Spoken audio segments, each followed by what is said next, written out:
جہاں کھجور کی گٹھلی آقا دو جہان صلی اللہ علیہ وآلہ وسلم نے بوئی تھی، اس کو وہاں سے نکال لیا اور خوشی خوشی واپس آ گیا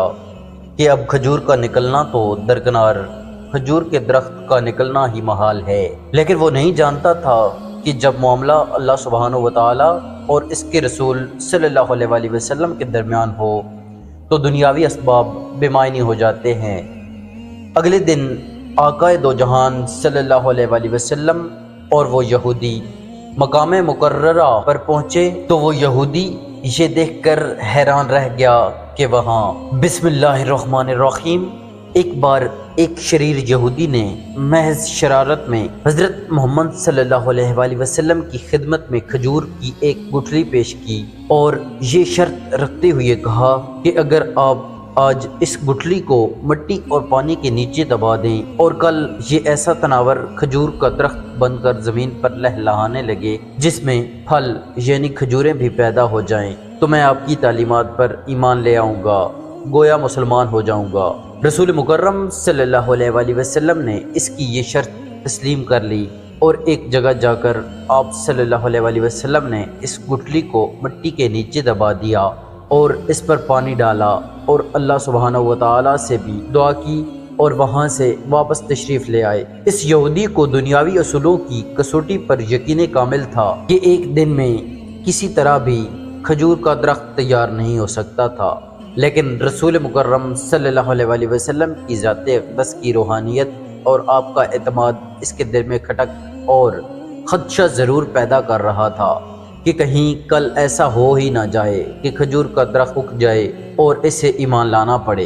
اس نے اپنے اس وسوسے کو دور کرنے کے لیے پھر دنیاوی اصولوں کی مدد لی اور شام کو اس مقام پر جا کر جہاں کھجور کی گٹھلی آقا دو جہان صلی اللہ علیہ وآلہ وسلم نے بوئی تھی اس کو وہاں سے نکال لیا اور خوشی خوشی واپس آ گیا کہ اب کھجور کا نکلنا تو درکنار، کھجور کے درخت کا نکلنا ہی محال ہے۔ لیکن وہ نہیں جانتا تھا کہ جب معاملہ اللہ سبحانہ وتعالی اور اس کے رسول صلی اللہ علیہ وآلہ وسلم کے درمیان ہو تو دنیاوی اسباب بے معنی ہو جاتے ہیں۔ اگلے دن آقا دو جہان صلی اللہ علیہ وآلہ وسلم اور وہ یہودی مقام مقررہ پر پہنچے تو وہ یہودی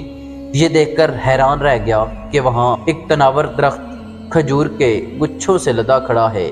اس یہودی نے جب اس کھجور کو کھایا تو اس میں گٹھلی نہیں تھی تو اس کے منہ سے بے اختیار نکلا، اس کی گٹھلی کہاں ہے؟ مرغوم ہے کہ اس موقع پر رسول اللہ صلی اللہ علیہ وآلہ وسلم نے ارشاد فرمایا کہ گٹھلی تو تم نے کل شام ہی نکال لی تھی، اس لیے گٹھلی تو کھجور میں نہیں ہے، البتہ تمہاری خواہش کے مطابق کھجور کا درخت اور کھجور موجود ہے۔ کہا جاتا ہے کہ وہ یہودی اللہ سبحانہ وتعالی کے اذن سے رسول اللہ صلی اللہ علیہ وآلہ وسلم کے